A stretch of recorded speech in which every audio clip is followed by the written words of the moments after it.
how are you, Dr. Shan? Hi. Great to have you here. Great to be here, thanks, I've admired your work for such a long time. Thank you. And what I really like is your 3 principles. And the way I started my book about Ikeria and the way they live on this island, and it's nice and remote and a bit laid back and so on and so forth. I just thought everything resonated because we have a lot of doctors in the studio here talking about specific things that are great, like cholesterol, like the microbiome, like heart disease, cancer and so on. But I just love your sort of overall approach to saying actually a lot of these health issues we need to start probably getting this sorted and in order, and they're all interlink. And tell us a little bit about writing the book and your experiences as a GP. And yeah, sure. So I wrote the book about 2 years ago now, and it was really as a result of noticing how incredibly busy we were becoming as doctors and as my team with nurses and healthcare professionals. And there didn't really seem to be any obvious explanation. We just seemed to be finding more and more patients demanding our help and needing our services. And it really got me thinking about how much of this is preventable and what more can we do to prevent all of this from happening. And I remember one particular day I'd seen about over 40 patients in one morning. Wow. And by the end of that I was exhausted. Yeah. And I still had the remainder of my day to go. And I looked at the list of all the patients I'd seen, and I just asked myself, how many of these cases are preventable? How many people could potentially have not needed to come and see a doctor today had they known some of the things that I know, that I'm aware of, that I've studied and that I've seen the research papers for, if they were to incorporate some principles into their health to prevent that. And it came to about 80% for that particular day. 80% of people I've seen could have avoided seeing a doctor. And so I thought, well, how can I really bring this all together? So I started to look at health really as holistically as possible, coming back to the broad definition from 1948, the World Health Organization said that health is a state of complete physical, mental and social well-being, not just the absence of disease or infirmity. I wish I'd found that quote when I wrote my book, because it's so true. It's so true. I saw that in your book when I read it, and I went, oh, I wish I'd seen that when I was writing mine. Because we all think about health these days pretty much on the physical scale. Can you just say that one more time, because that is so true. So complete physical, mental and social well-being, not just the absence of disease or infirmity. And you're absolutely right. For years, doctors have talked pretty much exclusively about physical health and the body. And it's only in maybe the last decade or two that mental health has really started to get the attention it deserves. And I think social health will be the next one that people will start to talk about and really recognize how and who we're interacting with in our environment and how that shows up in our overall health and well-being. And what I've observed with the work I've done is, if you really think about it, those are the only 3 areas that we need to look at for health: physical, mental and social. So body, mind, environment. And pretty much any non-genetic illness comes from an imbalance in one or more of those areas. You can't always pinpoint exactly where the imbalance is, but the truth is, if it's not genetic, it's environmental. That's how we're designed as human beings. So if we can look at where the environmental imbalance is and address that, we can actually help people with many chronic diseases and illnesses very quickly just by rebalancing where they are with their health. So we know quite a lot about food, and people that watch our channel all the time, hear me banging on about, eat the right food, try and avoid all the pre-packaged food, try and go organic where you can, try and go whole foods and so on and so forth. But let's today focus on maybe not the food angle. Let's talk a little bit then about trying to look at emotions and stress and things like that, and how we can try and avoid stress and emotional harm. Because you were saying, I think it's in the book, that stress can lead to heart problems, to cancers, can lead to obviously emotional problems and so on and so forth. Talk a little bit more around that area then, and what can stress lead to, and what steps can people that are watching maybe put in place. Now, if there is a link to some of these modern diseases, these Western diseases, and I believe there is, firmly believe there is. So, when I'm out in Africa and I'm with the Maasai, they're dying of, sadly, or catching things that we've pretty much eradicated in the West. So, their problems are things like tuberculosis, AIDS, malaria, and so on and so forth. Things that I won't say we've completely got rid of in the West, but aren't so common. But they don't have obesity, or mental issues or Alzheimer's or Parkinson's. They don't have heart disease or cancer. So you're right, it must be to do with our environment. So what can we do, people watching right now, to get on that right track so they're not making that queue longer and longer and longer outside of your surgery? Well, you're absolutely right. Stress is associated with so many chronic conditions, and you named a few of them. You can add many more: Alzheimer's, asthma, heart disease, strokes. The list really goes on. I personally think that it's pretty much all non-genetic illness. What can people do about it? Well, it really comes back to identifying what the stress is and how the best way to address it is. Is it a physical stress? Is it a mental stress? Or is it a social stress? Or maybe a little bit of all three. Oftentimes, stress isn't the problem, it's how we're responding to it and what we can do about it at a deeper level. For example, if you have a physical stress on your body on a regular basis as a result of various different processed foods, it's going to show up in your health. But you can address that by looking at what we're eating in terms of whole foods, natural foods, organic foods, like you talk about very well. But not just that, what we're drinking, what we're consuming, fluids, making sure that we're adequately flushing out our body, clearing the toxins, supporting our kidneys, supporting our digestive tract, and just doing our best to support the overall constitution of the physical body. It's what we're putting in and what we're eliminating. The body, as you know, constantly regenerating pretty much all the time. Estimated 40 trillion cells in your body right now. It's incredible, isn't it? And as I'm talking right now, millions of our cells are dying. But they're also being replaced. And we need to replace those with good cells, therefore we've got to feed those good cells. With good quality nutrients. Some nutrients that have the same sort of balance that our constitution has, and that's what we find in nature. That's what we're supposed to eat, and that's what these tribes that you're referring to, and tribes that exist, Aboriginal tribes, they ate for centuries without any heart disease or obesity or type 2 diabetes or cancers.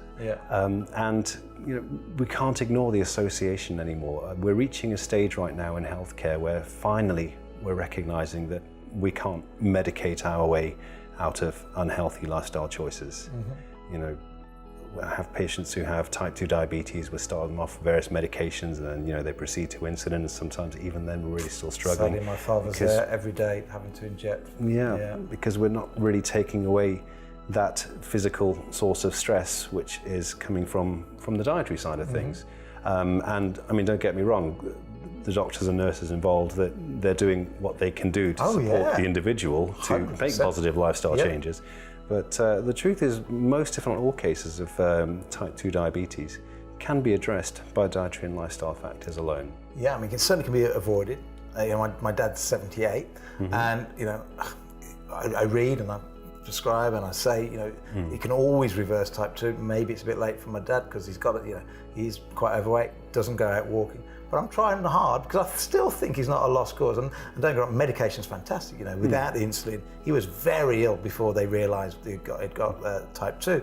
So, it's great that we have a great medical facility in the UK. It's great. The NHS is doing a great job. I'm not going to go at any doctors. But if only somebody had said to him when he was 68 or 69 or 70, right, look, you're overweight, what exercise you do? He would have had to say nothing.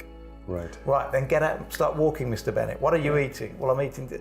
Well, that's wrong, So hopefully programs like this will say, look, if you've not yet got it, but you are overweight, it normally leads, if you get obese to type 2. You can do something about it, can't you? Absolutely, you can, yes. I think what's important is finding those simple things that you can do quickly and easily. What are the low-hanging fruit you can start to do straight away? We can all find 25 minutes a day to go for a brisk walk if we're physically able-bodied. But it's all about how we prioritize our days. However, if you walk 25 minutes a day briskly, you can add 7 years to your life. Isn't that incredible? That was presented at the European Society of Cardiology in 2015. So if you're pretty sedentary at the moment, just getting up to 25 minutes a day could in theory add up to 7 years. Isn't that amazing? Yes, it's incredible. And there's no pill in the world that will do that. Yeah, that's right. You and I a moment ago were talking about fibre and the benefits of fibre and how I believe that many of the foods we have unfortunately don't have the levels of fibre we want. The PriMed study a few years ago showed that if people had 35 grams of fibre every day, you can reduce your chances of heart disease by 54% and reduce your chances of dying from all causes by 37%. What pill in the world can do that? Yeah. There isn't one. So we queue up at your surgery, knocking on the door as a nation, saying, give me a pill for this, give me a pill for this, when actually we've just got to turn back to nature. I read an article recently that said in America they're at the lowest point in mankind in the States of the amount of fibre intake. And at the same time, they're the largest, the weight has gone up and up and up. Probably the same in the UK. I read another article that said the year I was born compared to now, the average adult is 2.5 stone heavier today than just in the mid-60s. It's just frightening. So we can't keep knocking on your door trying to medicate our way out. We've got to try and do these things, haven't we? Look at what more we can do. One of the things I've written in my book is how great healthcare, it doesn't start with our doctors and our nurses. It starts with us, how we're looking after ourselves, how we're supporting our bodies, our minds, how we're interacting with our environment, and how we're taking care of each other. If we can get all of that right, then we don't need to worry about chronic disease or illness. It's amazing. And by the way, Dr. Shan, if you want to find out more about Dr. Shan, I call him Dr. Shan, should really give you a full name, Dr. Shan Hussain. He has an amazing website, which is thehealthstudio.net. And certainly if you're a businessman or a business owner and you want to improve the health of your workforce, and if you want to get more people having less sick days off and really get a happy environment at work, then I would definitely recommend you go and have a look at Dr. Shan's website, because one of the things you were saying earlier on, that stress comes from lots of ways. But before we started rolling the cameras, we were talking about the workplace for in lots of companies. Hopefully mine aren't like that, but a lot of companies, a lot of stressed people at work because of bosses that don't really understand how to make people happy, or stress often comes from things you can't control. What really a lot of people think they can't control is their managers and things like that. So trying to get that work environment as stress-free as possible. And Holly Branson just recently wrote a great book called The We Economy around this whole area. Something I know you're very, very passionate about. And tell us a bit more about how, so we talk about stress as food and eating the right food. Let's now talk a bit about more stress of the mind and how we try and relax our way through life a little bit more. Yes, I mean, speaking of the professional environment, we were talking earlier about this, and yes, bosses can be stressful. I've had my share of stressful bosses in the past, but let's pause to remember or understand at least how much stress these people are under, and where their stresses are coming from, and what can actually be collectively done about it, because it's very easy to actually put our stresses on other people and make them feel stressed. And I genuinely believe that if you're around someone who's constantly stressed all the time, you feel it. You actually start to get a vibration. I don't know if you've ever had this experience. I certainly have, of going into a boardroom meeting after someone has just finished a highly charged, stressful meeting. And you can walk in, you can actually still feel the tension there. Cut that. Yeah, exactly. And that, I believe, is very real. And it really comes back to what we're actually putting out there when we're feeling stressed, or when we're feeling emotionally overwhelmed, or we've got a lot going on, and how is that affecting other people. And it's really important to do what we can about that, to help people understand what they're feeling, how they can manage that, and ultimately the effects that it can have on an organization. There was something published by Harvard Medical School in 2013 that 96% of senior leaders report symptoms of burnout. And I just find that really very worrying indeed, simply because... So people chase that dream of getting to the top of an organization, but then when they get their dream job and at the very, very top, most of them, what you're saying, they get burnt out. Yeah, and it's unfortunately happening more and more as stress levels in society seem to be rising. It's no coincidence that chronic disease is rising. And stress levels, how do they relate, or how do we relate stress to causing obesity or Alzheimer's, or does stress affect the immune system?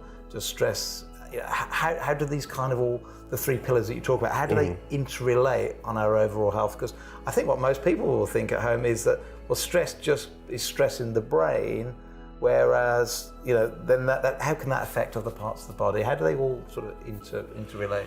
Well, that's a great question. I don't think anyone can answer that perfectly, but I'll do my best in terms of my understanding of it. Let's think about the body. What happens to our physical body when we're feeling stressed? So we start to create catecholamines, cortisol. Our heart rate goes up. The blood pressure goes up. We actually start to, feel changes within us that potentially are very detrimental. Yes, you're right. It can lower the immune system, and it can create more inflammatory mediators. All of that potentially, you bring that all together, very harmful to your health. Now, it can affect different people in different ways. It's important to note that now and again, yes, it's absolutely normal to feel that. It can actually be very beneficial. Yeah, small amounts of stress. Exactly, but if you're feeling it chronically, if you're feeling it all the time, or certainly most of the time, it can start to have some very real effects in your overall health. And that's really the message that we're trying to give. A lot of stress comes from pressure to perform, or more specifically, perceived pressures that are placed upon us. And it's really important to understand that we can actually receive a lot of stress potentially every single day in our lives. So it's just as important that every day we do some sort of activity to help release that stress, to help relax and unwind. One of the things that I commonly tell people is there were times when I was working in my practice, I would come home and I'd be really stressed and overwhelmed, and my wife would just ask a simple question, how was your day? And I would just start to go off on one, and she would stop me and say, right, you need to go for a run. And so she'd hand me my trainers, and I'd go and come back in a couple of miles, and then we could have a human conversation after that, just because I managed to sort of de-stress and relax and unwind. And the point I'm trying to make is it's essential that we all engage in some sort of activity. So, meditation, anything that helps get us mindful, exercise, gym, cooking is a great one. I personally really enjoy that. Musical instruments, arts, creating. We can all find or create time for these kind of things that will just help us release a lot of it. And I think we all need to start to do that to help prevent the cumulative benefits of everything going on with stress. An example I'll give you is, I don't know if you've ever been the recipient of road rage before. Yes. You have. What did you really do? Maybe you cut off someone. It's not the end of the world. It doesn't warrant that kind of response. But that response you're getting is not because of what you've done. It's because of everything that's going on in that person's constitution at that particular time, and how they're feeling. They're overwhelmed. And it's just that one thing that tipped them over the edge was you cutting them off. And so you got all of it. I think it's important to, understand where people are and how they're feeling, and what can they do to be supported. Certainly when I received road rage in the past, which isn't very often, I should say, I'm very sorry. Yeah. I'm very sorry. Yeah.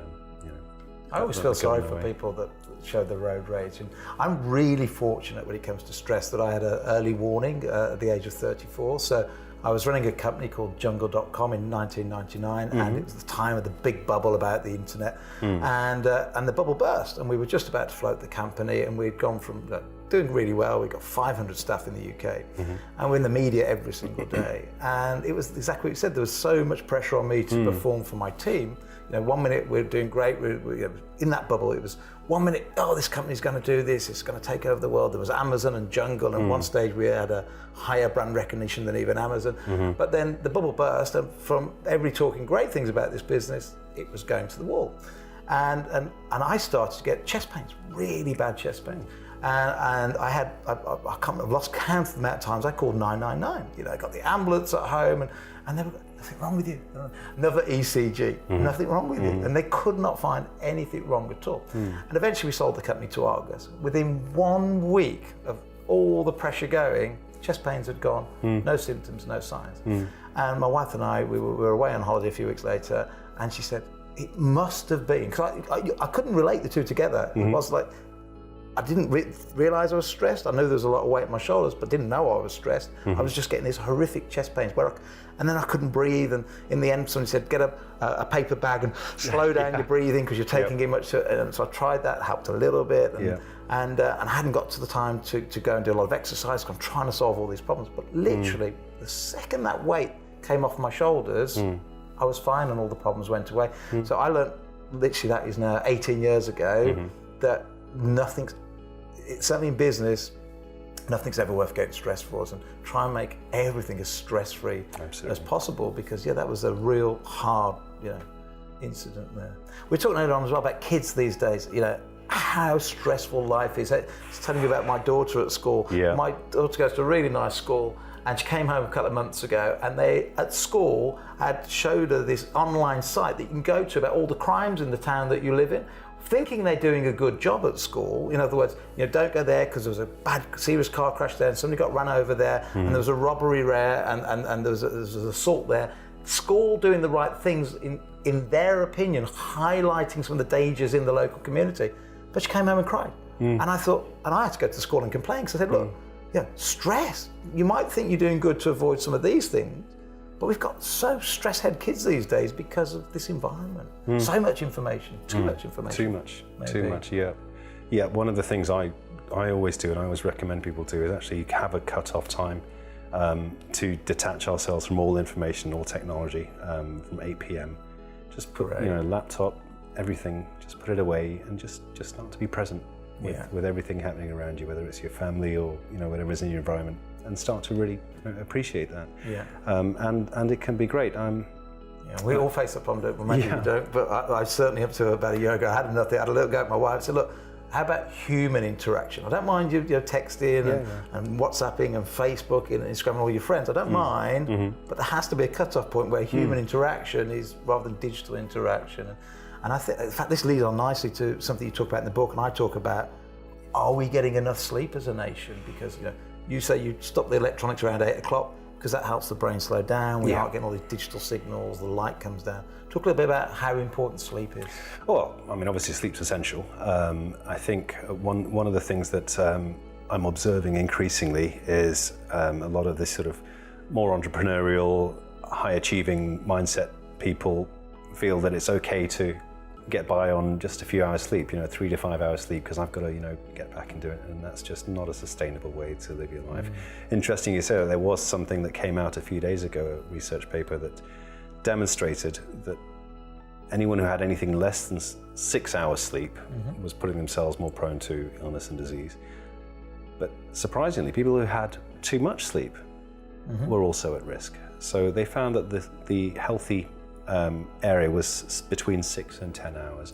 My general recommendation is 7 to 9 hours. 7 hours That's minimum exactly what I put every in the book. night. Oh, is it? Yeah, 7 to 9. Coincidence. I think we've looked at the same research papers probably. I think we certainly have. There's a lot of some really great parallels in our work. So it's been really nice to meet you and talk about this. Well, likewise. And that 7 to 9 hours. See, I used to beat myself up in early days in business that I had phrases like the early bird catches the early worm, if you rest you rust, and I truly believe that if I wasn't getting up before the rest of the nation and doing 3 hours work for everybody else, then I would never be successful. And I said, I'll sleep when I'm dead. But the reality is, the research now is you're just going to be dead a lot earlier if you're not getting enough sleep. Well, this is social conditioning in these particular environments. We start to hear that, people tell us that, and we start to just think that's the way it should be, and I strongly disagree.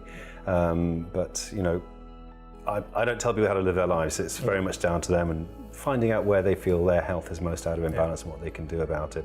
But yes, I'm a big supporter of sleep. That's when our bodies need to physically rest, recover, heal, and regenerate from all of the day-to-day activities that we've been experiencing. So it's vital.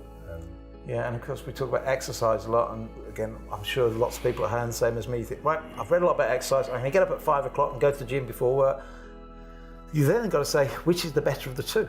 Should I be getting more sleep, and don't torment yourself, but only you will know your body. But overall, I think if you're not getting that 7 hours, and it's a choice between getting up and going to the gym and sleeping in, I'd say just try and get your sleep first, and then maybe substitute the tube or the bus or the taxi for a walk into town, or you know what I'm like about takeaway foods and all that sort of stuff. But it's not even about takeaway foods anymore. You get it delivered to home with Just Eat, which is one of the biggest companies in the UK now, delivering takeaways to home. Well, if you're going to have a takeaway, at least go and walk and fetch it. Get some walking in. Richard Branson's great. When you meet Richard, I would say 8 out of 10 of his meetings are not in the office, they're not in the boardroom, they're walking. He says, right, want to talk about that? Let's go for a walk. And he spends his whole life walking and talking. You're breathing in the fresh air, your mind clears, you've got no distractions, no mobile phones. And there are lots of ways to get walking into your day, even if you're busy, rather than just thinking I'm going for a walk. You just do it as part of everything. Absolutely, I completely. And Steve Jobs as well, I believe, used to do a lot of his business meetings while walking. And it's a man's best medicine, walking, according to Hippocrates. And if you look at all the evidence behind what walking actually does to us in terms of our health, the biomechanics of walking, the emotional benefits of walking, the cardiovascular benefits, the digestive benefits. I could talk. How long have we got? I could talk all day about this. So yes, just 25 minutes a day. If you can't find, everyone can find 25 minutes a day if we really look for it. It's all about priorities. I just recap that again. That one research paper said 25 minutes a day, if you're pretty sedentary at the moment, just getting up to 25 minutes a day could prolong life by, what was the 7 years. Wow. Brisk walk for 25 minutes a day, but a brisk, mindful walk. So not a walk where you're running quickly to try and catch the bus or something, and stressed and worried about that, but just taking a walk out in nature, getting in the environment, and just being present and mindful in that situation. That's really the emphasis that I would want to give about that. And yes, apparently adds 7 years to your life. And it's not surprising really, because we talk about primal man a lot here with the primal movement, and our images and all the photographs you'll see with him as a spear chasing an animal, well, that was very infrequent. That was his occasional sprint. The reality is they were nomadic and they were walking a lot, and evolution takes a long time, so walking is incredible. We just, certainly in the UK, we just don't do nothing. Back to Kira, where people are living past 100 years or more, what we call a blue zone, and many places, they just walk and they walk and they walk. And what you say in your book, and I think it's fascinating, and by the way, Dr. Shan is available to consult businesses, or if you want to get hold of him, his website is thehealthstudio.net, fascinating website. But in your book you say, it's like that thing about how do you eat an elephant, one chunk at a time. You say, people, everybody knows you've got to start exercising, but actually just go and take those first steps. Just do something simple. What are the low-hanging fruit? What is the easiest, simplest thing you could start doing today that will improve your health? What I feel, what I genuinely believe, is we don't need to make massive wholesale dietary and lifestyle changes to get the level of health or energy or vitality that we want. It's about finding those 2 or 3 small adjustments we can make, no more than 5, really simple things that are easily achievable, that we can find, that just, you said snowball effect, I said domino effect, that changes everything in terms of our health, that makes us feel better, and the excessive weight that we happen to be carrying just melts away. Our energy just comes back within days or weeks, just by finding out where we're out of balance and what we need to do about it. So that's really the message that I'm trying to give, that it doesn't start with our doctor, it starts with us. Where are we most out of balance as individuals, and what can we do about it quickly to get back in balance? So if we accept the fact that as a nation that we're overweight, I was obese in 2013, I was 30% body fat, which is technically obese. And I did a lot of research and started to exercise more, started to eat. But let's assume that the nation's number one problem is probably too much weight. And I totally agree with you that overweight can lead to many of these other illnesses. First thing then is to get the diet right in terms of natural foods, in terms of avoiding packaged foods, etc., etc. Then just get out and walk to start off with. If you're sedentary, get off the couch, step by step. Don't even though we've said 25 minutes a day, just start 5 to start with 10. And before you know it, you'll be at an hour and a half, because you'll be loving it, that freedom of being out. So we've talked about those 2 pillars. You talk about 3 pillars in your book, and the other one being social and family. Just talk on how that is important for our health. Yes, so social health is something that I think will start to get attention in the coming years. How and who we're interacting with in our environment and how that's showing up in terms of our well-being. Jim Rohn famously said that you're the average of the 5 people you spend most time with, which... You're the average of the 5 people. Yeah, that makes sense. You haven't heard that before? No, I haven't. Oh, really? No. I only heard it about 5 or 6 years ago, but right. He said it ages ago. But yeah, the peer group, the people we spend our most time with, and you know, whether we like it or not, these kind of influences can rub off on us. And you know, I mean, you've experienced this, I'm sure, when we have children and they start school.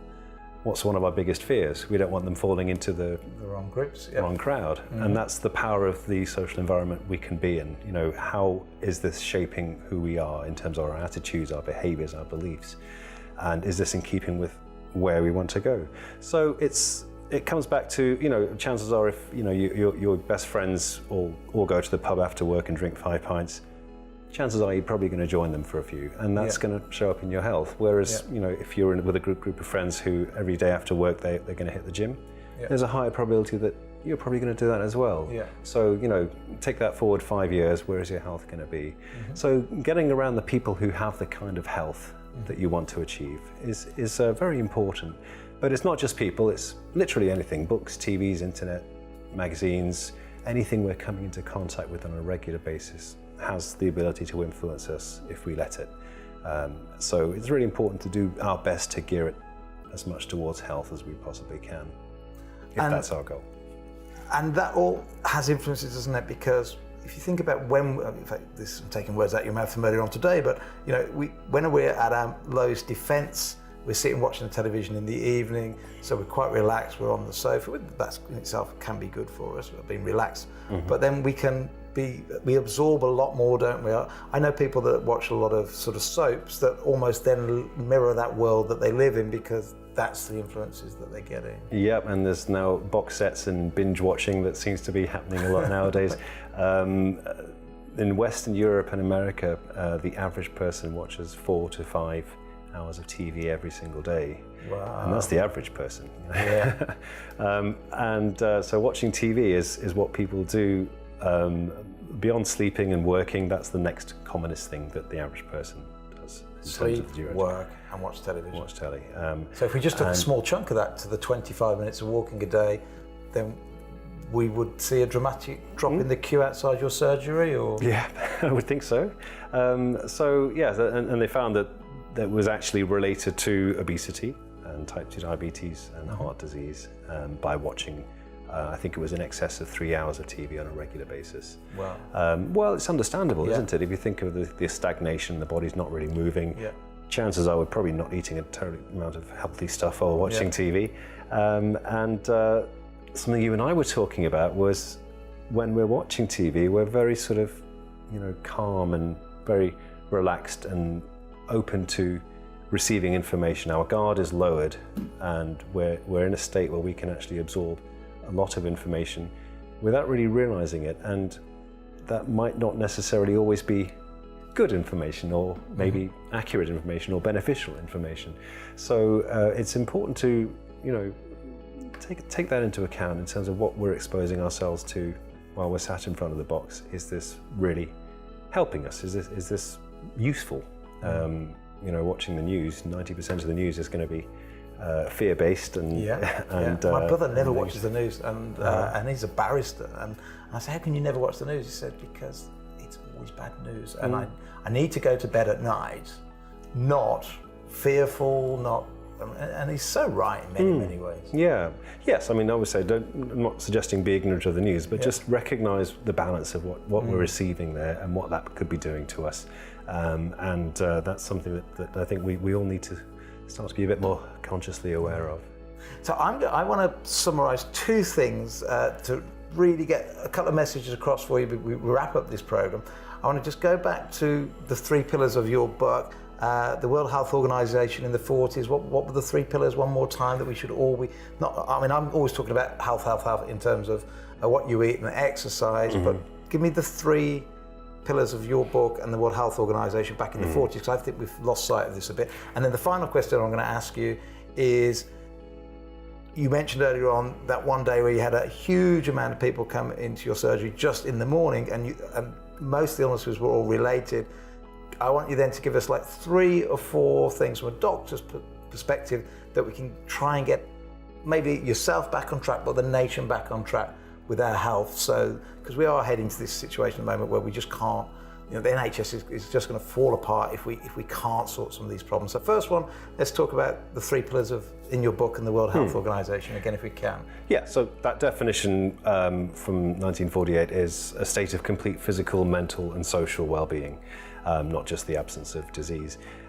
So complete physical well-being and complete mental well-being and complete social well-being. Just as a disclaimer, I don't know anybody who's got that. So it's not about getting. It's good to have a goal, isn't it? We're on a journey. Yeah, exactly. It's a journey. It's about taking the right steps towards achieving each of those. If I was to ask someone, how would you score your physical health out of 100, your emotional health out of 100, and your social health, and then we can start to see immediately where someone is out of balance and what they could potentially do about it. That's a great thing to say. So out of 100 on physical, mental, and then your sort of environment with your friends and family, and then whichever one you sort of score the lowest, maybe let's put a focus there. Yeah, and what can we do straight away to help that? I'm working with a lady right now, and she's got a huge amount of stress and overwhelm, and a lot of it is affecting her emotionally. And so my big emphasis or drive of my work is finding a way that she can de-stress and relax and unwind and actually be a bit more sort of centered and present and aware of when this is happening and what she can do about it.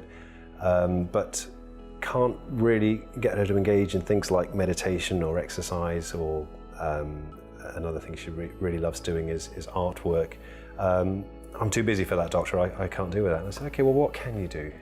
What could you do that you'd be able to do easily? And she said, well, I love reading. Perfect, okay, so every day read for 30 minutes. If you read for 30 minutes every day, you can live an average of 23 months longer. So add that to the walking, and there you go. Yeah, it's phenomenal. So if on average in the UK, if we're watching 4 or 5 hours of television, just drop one of those hours, half-hour walking, half-hour reading. Yeah. And it is, for me, I've always said, for people, you've got to get into something other than work. Like say reading, painting, art. My poor mother, because of her issues she's got at the moment, she used to love reading, she can't anymore, but she's now doing jigsaws, and she's found that she can cope with that. And just some distraction for the pressures of day-to-day life. And with my kids, I've always tried to say there has to be something outside of school. And school's really, really important, but you either do sport or you play an instrument, and I try not to force anything onto them. I've got 3 kids that are great musicians. I've got a couple that are great at sport. Wow. I've got one that's a pilot, and I've got one that's a mother. But you need to get into something to help take. If you're just thinking about work all the time, or not just work, maybe you're looking after an elderly relative, and if that's all that occupies you all the time, if you can't just get that odd break, you need something to disengage the brain, don't you? Exactly, disengaging the brain, detaching. You use the word distraction. I don't see it as a distraction. Okay. I see the stress as a distraction. Okay. Yeah. So it's this about detaching from that and releasing from it, rather than just escaping from it with a TV program or whatever your particular poison is. Actually, having that detachment and saying that that's something that's going on that I'm not going to focus on right now. I'm just going to come back to something that is going to be supportive of my emotional well-being. Brilliant. And that can be anything. I want to be clear. I had a patient once who he loved fishing. I wrote about it in the book actually, and I told him you're going to go fishing every day for an hour.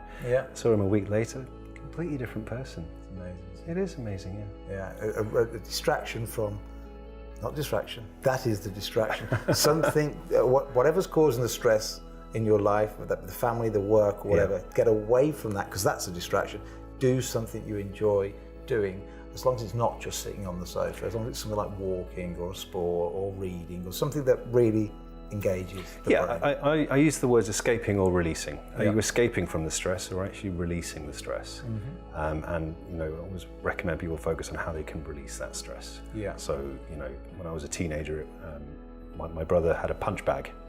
Great stress release. I feel wonderful afterwards. But different things to different people. Whatever works.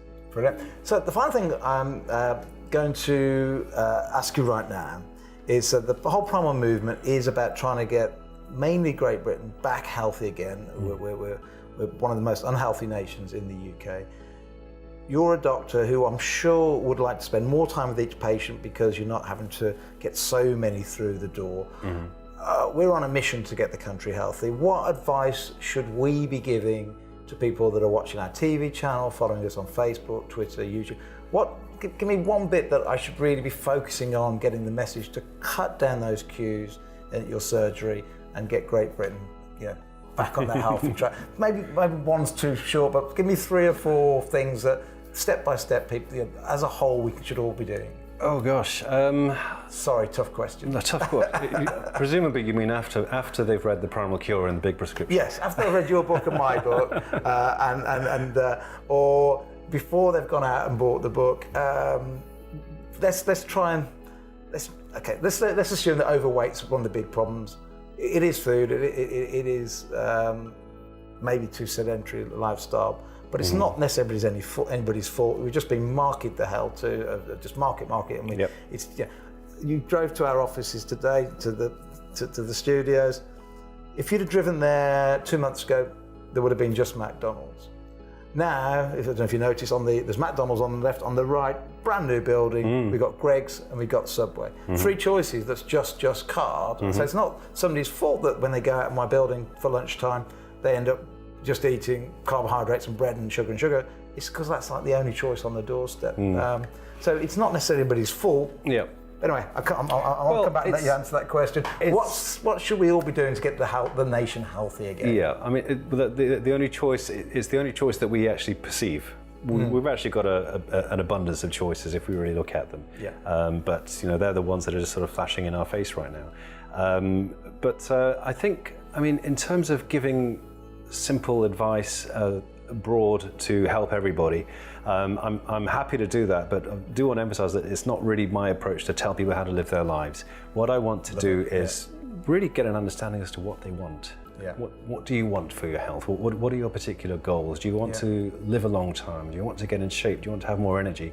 And then, why do you want those things? And then how can we do that? What are the simple things that we can work towards? So, yes, we've talked about sleep and the benefits of sleep. It's tremendous in terms of how we perform the next day if we've had a good quality, refreshing sleep the night before. Water, consumption of water, good hydration. I'd seldom drink anything other than water. And one of the things I often say when I'm giving presentations and webinars is I actually ask attendees, does anyone here drink 2 to 3 litres of water every day? And there's always maybe 2 or 3 hands that go up. And the simple question I ask is, how would you feel if you didn't drink that amount of water a day? And the response is always really consistently. Okay. They also, I'd feel tired, I'd feel drained, I'd feel exhausted, I wouldn't be able to focus. Yeah. And it's true, and obviously you've got a good 2 litre jug there, which is great. So good hydration is essential. Yes, finding that way to release stress. Every day potentially brings stress into our lives. So it's just as important that every day we include something to release that stress. Not to escape it or to distract us, or to actually release it. So, whatever that might be, my go-to one is meditation, and beyond that, it's going to the gym. But whatever works for you. What few things out there would really help you become present and mindful that would actually help to release that stress? So they'd be the top suggestions I'd make. Brilliant. Well, I think and hope that you found that really, really, really fascinating. I'd like to thank you very much for coming. I've really enjoyed meeting you. No, well, likewise. And the book is fascinating. It's going to be available to buy on our website, or pick up the phone and talk to us. We'll get you this great book. Or go to Dr. Shan's website, which is we'll put it up on your screen for you, but it is thehealthstudio.net. And I just love your whole approach, and let's just hope that together and with all the other doctors that we're working with, see if we can cut down those queues so that in your surgery you get more quality time with everybody, and maybe that prevention rather than cure, and try all the medication I know you hand out is vital at that point. But if you can cut down the medication we all need and all start living a bit more naturally, and get out and just start walking, drink more water, get outdoors, have a great lifetime. and we'll look forward to speaking to you in another program.